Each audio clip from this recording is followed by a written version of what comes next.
नमस्कार, मैं हूं संजय शर्मा। आप देख रहे हैं 4 PM न्यूज़ नेटवर्क। मुंबई में हूं। पीछे आप छत्रपति शिवाजी की एक बड़ी प्रतिमा देख रहे हैं।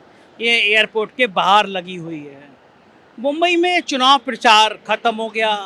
हर पार्टी के दावे वादे सब आपके सामने हैं। बड़े महत्वपूर्ण चुनाव हैं महाराष्ट्र की राजनीति के, और इसका एक बड़ा संकेत, एक बड़ा अर्थ पूरे देश में जाएगा।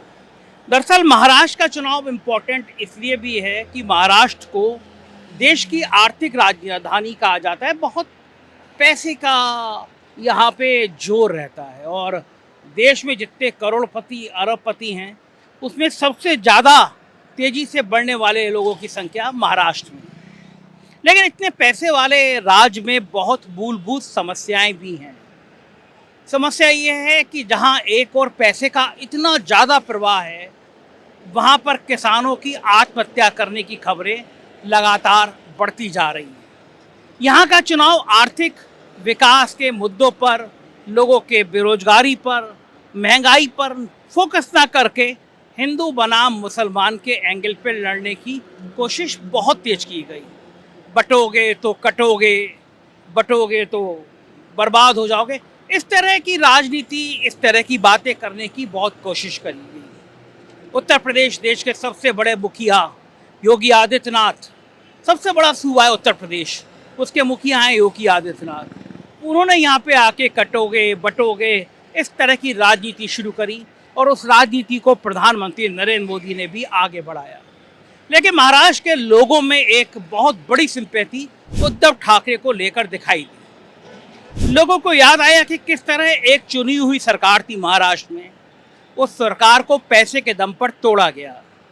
महाराष्ट्र के विधायकों को आसाम में ले जाया गया। वहाँ पे विधायक, बड़े बड़े नेता शराब के नशे में डांस करते हुए नजर आए, फोटो वायरल हुई, और कहा भी इसको ये ऑपरेशन लोटस है। और उस ऑपरेशन लोटस ने एक चुनी हुई सरकार गिरवा दी।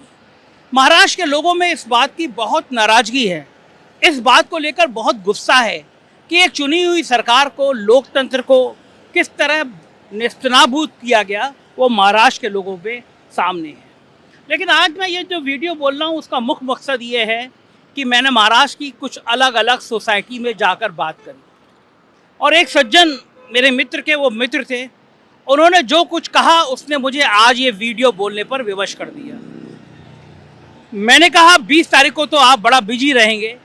बोले 20 तारीख को क्या है? मैंने कहा महाराष्ट्र में चुनाव है। बोला अरे हमें तो पता ही नहीं था, हमको तो लगा छुट्टी है। मैं हैरान हुआ। वो मध्यम वर्ग से आते थे, और मध्यम वर्ग के लोगों को चुनाव के दिन, वोटिंग के दिन ये याद रहता है कि चलो आज छुट्टी है, कहीं एंजॉय कर लें। देश में जो सबसे ज़्यादा पिसा है, देश में जो सबसे ज़्यादा तबाह हुआ है, वो गरीब वर्ग तो है ही है, साथ ही मध्यम वर्ग का तबका भी है। इस महाराष्ट्र में जो उनको प्रधानमंत्री कहते थे रेवड़ी बांट रहे हैं, रेवड़ी बांट रहे हैं, उस रेवड़ी बांटने की लाइन लग गई। हम तुम्हें इतने रुपए देंगे, और हम तुम्हें इतने रुपए देंगे, हम तुम्हें उससे भी आगे रुपए देंगे। महिलाओं को, नौजवानों को, मैं बुरा नहीं मानता कि आपको महिलाओं को, नौजवानों को आगे बढ़ाना है, लेकिन आप इसकी जगह उनके लिए रोजगार उपलब्ध क्यों नहीं करा पा रहे? कौन सी रणनीति है? क्या देश का नौजवान केवल पकौड़े ही तलेगा? देश के नौजवान सड़क पे रहेगा? नेताओं के बच्चे विदेश में पढ़ेंगे, वहीं पढ़ाई करेंगे, वहीं नौकरी करेंगे, और हिंदुस्तान का बच्चा क्या करेगा? वो किसी के घर पे जाएगा, उसका झंडा उतारेगा, अपना झंडा लगाएगा, उन्मादी नारे लगाएगा, मस्जिद के सामने खड़े होकर नारे लगाएगा, और किसी दिन हिंसा का शिकार हो जाएगा। ये इस देश के आम आदमी की हकीकत है। इस मध्यम वर्गीय परिवार को सबसे ज़्यादा शिकायतें रहती, सबसे ज़्यादा वोकल है, परेशान है कि महंगाई बढ़ा दी, महंगाई का बुरा हाल हो गया है, हमारे बच्चों की फीस नहीं निकल पा रही है, हमारी EMI नहीं निकल पा रही है। लेकिन वोटिंग के दिन वो कहाँ होता है? इस देश में हुकूमत करने वाले लोगों को पता है कि ये मध्यम वर्गीय जो लोग हैं ये वोट डालने नहीं आएंगे, इसलिए इनकी चिंता मत करो। इन पर टैक्स का कितना भी बोझ डालते रहो, इनकी कमर को दोहरी करते रहो, लेकिन चुनाव के दिन, चुनाव के समय ये भूल जाएंगे कि आज वोटिंग है, ये अपने मुद्दे भूल जाएंगे, ये अपनी बातें भूल जाएंगे, और फिर वही कभी धर्म के चक्कर में अरे छोड़ो सबको, सब बेकार हैं। एक बड़ा कॉमन नारा कि अरे सब नेता एक जैसे हैं, हमारे एक वोट से क्या हो जाएगा। आपके एक वोट से इस महाराष्ट्र की तकदीर लिख जाएगी। आपके एक एक वोट से महाराष्ट्र का आने वाला भविष्य लिख जाएगा। आपके एक वोट से इन छत्रपति शिवाजी के सपनों का महाराष्ट्र बन जाएगा। आपके एक वोट से उन नेताओं को सबक मिलेगा जिन्होंने छत्रपति शिवाजी की प्रतिमा को बनाने में भी भ्रष्टाचार किया था। छत्रपति शिवाजी इस महाराष्ट्र के देवता हैं। छत्रपति शिवाजी इस महाराष्ट्र के लोगों के घर में बसे हुए हैं, कड़ दिल में बसे हुए हैं, कड़ कड़ में बसे हुए हैं। उन छत्रपति शिवाजी का अपमान करने वालों को आपका एक वोट जवाब दे सकता है। आपका एक वोट जवाब दे सकता है जो आपके मुद्दे को भूलकर हिंदू मुसलमान करने में लगे रहते हैं। इसलिए ईश्वर के वास्ते 20 तारीख को कि मेरे एक वोट से क्या हो जाएगा ये मत कहिएगा। बहुत सारे और मुद्दे महाराष्ट्र की राजनीति में उठे। महाराष्ट्र की राजनीति में तरह तरह के मुद्दों ने विवाद का भी जन्म लिया। एक नेता है नवाब मलिक, भारतीय जनता पार्टी ने कहा ये दाऊद के आदमी है, दाऊद के सहयोगी हैं, और भारतीय जनता पार्टी समर्थित सरकार महायुति की सरकार के डिप्टी सीएम अजीत पवार ने उनको टिकट दे दिया। अब देवेंद्र फडणवीस और अजीत पवार नूरा कुश्ती का खेल खेल रहे हैं।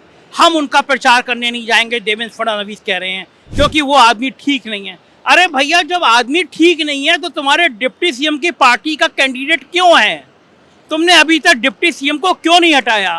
दरअसल अजीत पवार की यह रणनीति है। अजीत पवार को पता है कि अगर वो योगी आदित्यनाथ के नारे बटोगे तो कटोगे का विरोध नहीं करेंगे, अगर वो मोदी के इस फैसले का विरोध नहीं करेंगे जिसमें हिंदू बना मुसलमान की राजनीति है, तो उन्हें मुसलमान वोट नहीं मिलेंगे। तो अजीत पवार बड़ी सफाई के साथ ये खेल खेल रहे हैं कि वो योगी आदित्यनाथ के फैसलों का विरोध करते हैं, वो मोदी की इन नीतियों का विरोध करते हैं, और कहते हैं महाराष्ट्र में कुछ ऐसा नहीं हो पाएगा। अगर महाराष्ट्र में ऐसा नहीं हो पाएगा अजीत पवार जी, तो आप जिस पार्टी के साथ खड़े हैं, जिस पार्टी को सहयोग करके उसकी सरकार 2 साल से चलवा रहे हैं, आपने उस पार्टी को अभी तक क्यों नहीं छोड़ा? क्या आप नहीं जानते थे कि भारतीय जनता पार्टी की सरकार के मुखिया की नीति क्या है? वो लोकसभा चुनाव में जब मंगलसूत्र मुसलमानों मुजरा कर रहे थे तो क्या आप उनका समर्थन नहीं कर रहे थे? अब लेकिन चुनाव सिर पर है, आपका अपना चुनाव सिर पर है अजीत पवार जी, आपका भविष्य दांव पर लगा हुआ है, तो आप मुसलमान वोटों की चिंता कर रहे हैं। ये महाराष्ट्र के लोगों को समझना चाहिए, ये महाराष्ट्र के लोगों को परख में आना चाहिए कि आखिर कैसे जिन विधायकों को आपने चुना वो 50 करोड़ 100 करोड़ रुपए के लालच में कैसे बिक जाते हैं, वो क्यों बिक जाते हैं, आपके वोट की कीमत क्या है, ये आपको समझ में आना चाहिए। महाराष्ट्र का चुनाव सांप्रदायिकता की राजनीति करने वालों के लिए भी एक सबक हो सकता है। महाराष्ट्र का चुनाव उन लोगों के सपनों को तोड़ सकता है जो इस देश में हिंदू बनाम मुसलमान की राजनीति करके अपना सब कुछ साधना चाहते हैं। महाराष्ट्र का चुनाव आपके सपनों का भविष्य भी तय कर सकता है।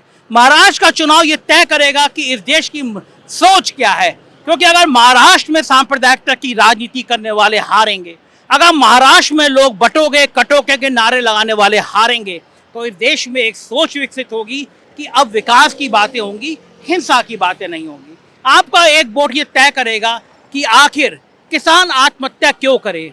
किसान पे 1 लाख रुपए का कर्जा है, वो पेड़ से झूल जा रहा है, और देश के सैकड़ों करोड़पति अरबपतियों का कर्जा माफ कर दिया जा रहा है।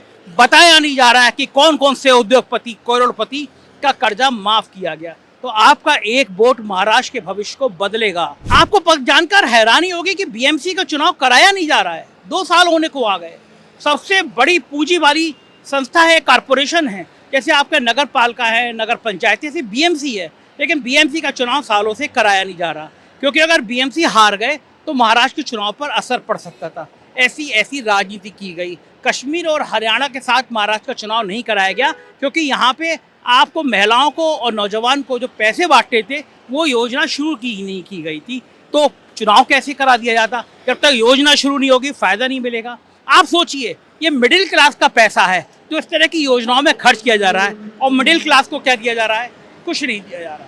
तो आप सोचिए, परखिए, वोट जरूर दीजिए, क्योंकि आप वोट देंगे तभी महाराष्ट्र का विकास होगा, तभी देश का विकास होगा। आपका एक वोट इस देश की सूरत बदल देगा। जरूर दीजिए, और उन लोगों को जवाब दीजिए जो भाई भाई के बीच में दूरी पैदा करना चाहते हैं। शुक्रिया, थैंक यू।